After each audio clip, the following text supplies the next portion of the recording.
This video was sponsored by Morning Brew. Thanks to Counterpoint Research for providing the data and insights for this episode.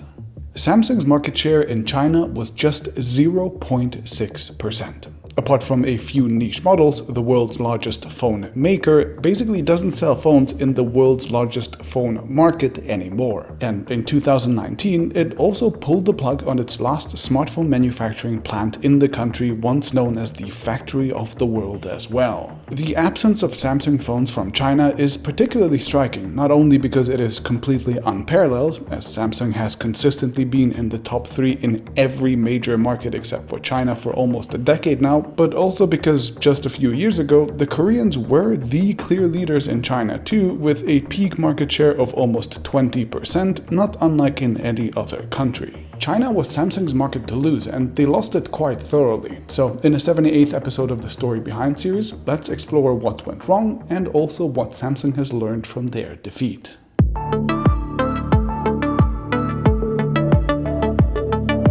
Samsung Electronics opened its first manufacturing facility in China in 1992, 4 days before Beijing and Seoul even officially established diplomatic relations. The company was eager to enter China, and like most foreign players at the time, it first viewed the country as a manufacturing hub with cheap labor used to make products primarily for export. It didn't take long, however, for China's rising middle class to catch the attention of the Korean giant, and by the mid-90s, Samsung started viewing the country as a major consumer market which it had to approach seriously. Samsung was an early entrant in China, first with home appliances, but then also with phones, bringing models like the A288 to China, for example, which afforded them some early success. With its vast global device portfolio, the backing of Korean pop cultural icons beloved across Asia, as well as a few local celebrities hired for promotion, the Korean giant's phones quickly took off, and by 2013, as articles like these show, Samsung seemed to be on track to win the Chinese smartphone market just as it did most other international ones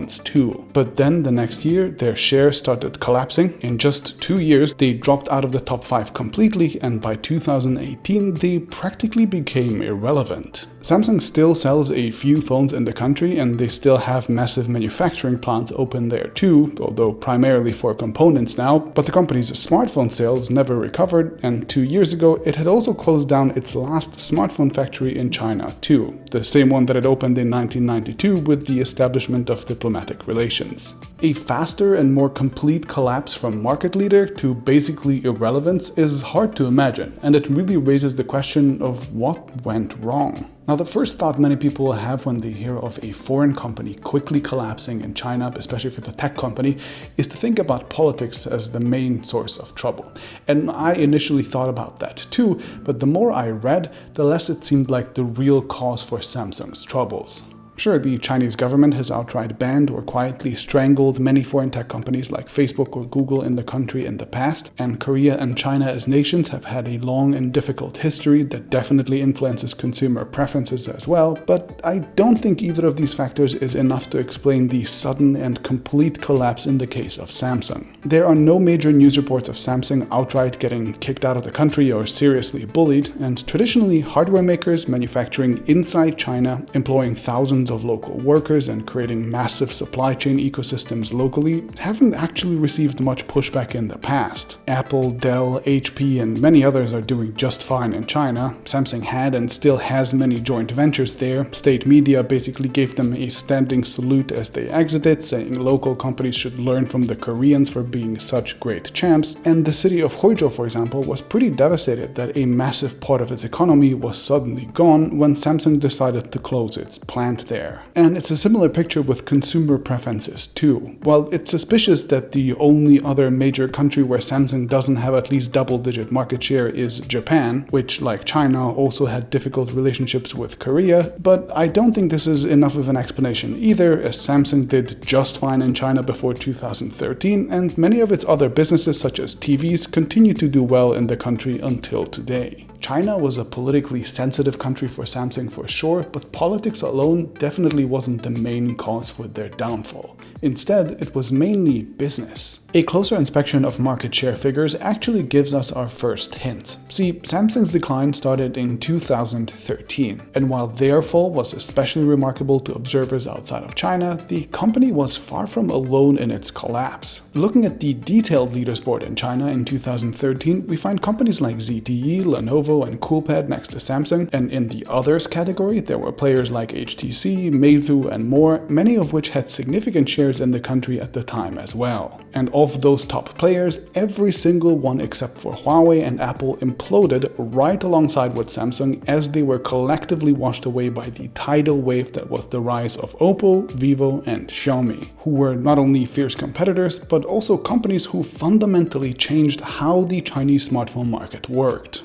See, before the rise of what I'll call the Big Five in China, the country was a relatively homogeneous smartphone market, not too different from other developing countries, and that allowed Samsung's broad global portfolio and generalist strategy to thrive there. But the new entrants essentially split this market into three very distinct pieces, none of which Samsung actually felt at home in. Xiaomi of course came first and asked, what if we just sold phones online instead of in physical stores and did so for half as much as the competition? We now take Xiaomi's approach for granted, but back then it caught almost everyone off guard and it catapulted Xiaomi to the #1 spot in the country before most companies even had the time to react. Some did end up countering Xiaomi eventually, like Huawei did by creating its online-focused Honor sub-brand for example, but most others, and especially Samsung, who at the time was unwilling to completely rework its global device portfolio and business model just for China, simply had no good answer to this rising threat, and Xiaomi basically ran away with online and price-conscious consumers. Suddenly, consumers had many more choices,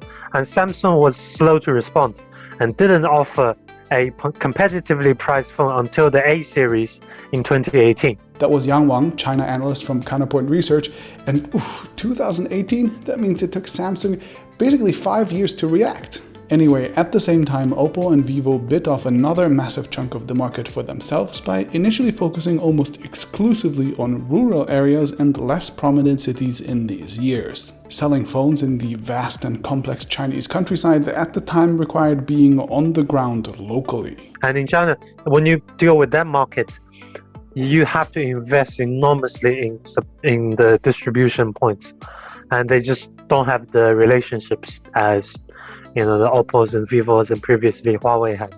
Samsung China, whose entire upper management at the time consisted mostly of Korean expats, simply wasn't well suited for going toe-to-toe with the locals in this environment. So rural consumers simply got picked from their hands by scrappy locals like Oppo and Vivo too. And that meant that all that was left for Samsung were offline sales in the so-called Tier 1 and Tier 2 cities, where the more affluent consumers lived. Not a bad market by itself, of course, but 2014 was also a disastrous year for Samsung's premium ambitions in the country. Not only did Apple sign its first major carrier deal in the country just a year before, finally giving it great distribution, it had also released its first big iPhone, which big screen-obsessed Chinese consumers went crazy for. Huawei also released their first really competitive flagship phone, the Mate 7, and Samsung released this, the Band-Aid looking joke of a Galaxy S5. Coming off its two most successful global flagship phones ever to this date, the S5 was simply a flop with Chinese city dwellers looking for a fancy flagship. And with that, Samsung also started losing the premium segments to Apple and Huawei. In just a few years, this single country turned into three distinct markets with specialized brands focusing on each, and Samsung simply didn't adapt to do well in either.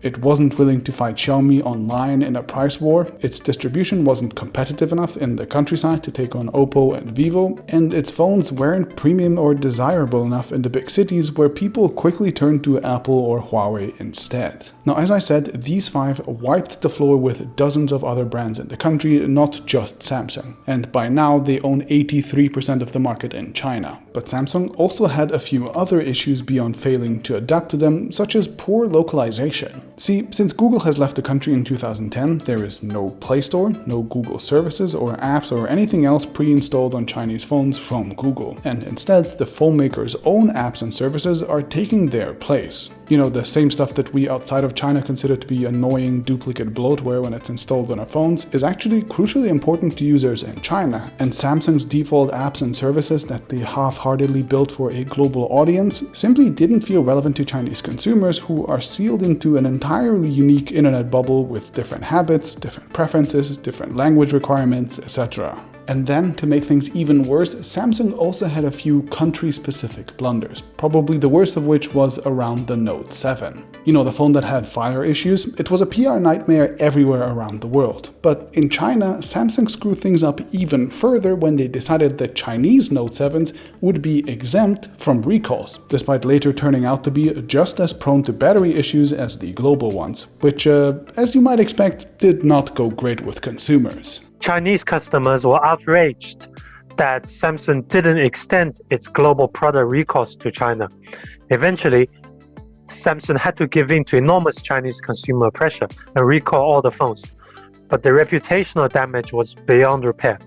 And all of those things added up: the Note 7 crisis, the slow reaction to local competitors, the poor localization, and more, in a politically already difficult situation, eventually just crushed the company. It was death by 1,000 cuts. Now, Samsung still holds a bit under 1% market share in the country, and because of China's scale, that still means at least 1 million units a year sold. Yang told me that the company is focusing almost exclusively on higher-end units like the Fold series these days in China, so 1 million or more of those sold a year is probably not as bad of a business as their volumes might suggest. But when I asked Yang if he thought that Samsung could make a comeback in China, maybe eventually, he, I think, correctly said that they might be able to if they really tried, but an all-out effort would likely be too expensive for it to eventually be worth it. Customers don't really remember about Samsung phones, and the reputation that we know of Samsung in Western Europe or in the United States, high quality, top tier phones, Chinese customers aren't even familiar with that rhetoric. Consumers forget quickly, and I think Samsung has many other global fights to focus their resources on rather than trying to rebuild its already lost China reputation. That said, I think the crushing defeat that they have suffered in this country has at the very least taught them all the right lessons at the right time. Once the big four Chinese players were done swallowing up their domestic market, they of course turned their attention to international markets as well, and Samsung, having learned from their crushing defeat in China, became probably the only Android phone maker that could withstand their expansion to global markets at least to some degree. Looking at India in particular, where Xiaomi and the various BBK brands essentially completely wiped out all of the competition as well, Samsung was able to resist, and they were much more agile, adaptive, and better localized than they were in China. They readily launched entire India-specific series like the M and F series to meet local requirements. Their phones there are often much more aggressively priced than their international offerings. They had India-specific aesthetics and specs, and they happily embraced both online sales channels to combat the likes of Xiaomi, but also built out strong countrywide offline distribution and support infrastructure to fight against the likes of Oppo and Vivo. But this time, Samsung didn't just stick to their strategy and then roll over and die when it didn't work. They met their competitors head-on, and they continue to be a major player. And in Europe too, the company not only remains on top of the charts, but does so as the only Android brand with any significant market share left after the onslaught of the big four Chinese players. Now, if you enjoyed this video and if you like staying up to date with what's going on in the world of business and technology, I recommend checking out Morning Brew, which is an awesome daily newsletter that also happens to be free. Whether it's reading about a new self-driving car startup going public, the ongoing cryptocurrency regulations, or fintech companies such as Klarna and Revolut gaining ground all over Europe, Morning Brew covers the relevant stories in a daily newsletter in compact but meaningful stories and puts them into context right away so that you can understand them and be smart about the world around you as soon as you wake up. The writing is witty and to the point. There is a hint of humor sprinkled all over it to make it actually fun to read, and as the name suggests, I find that it goes great with my first cup of coffee in the morning, so I can catch up with all that's happening instead of just aimlessly scrolling through social media right away. Signing up only takes like 15 seconds, plus, as I've said, it's actually free, so there's really no reason not to sign up. Click the link in the description and you'll be all set.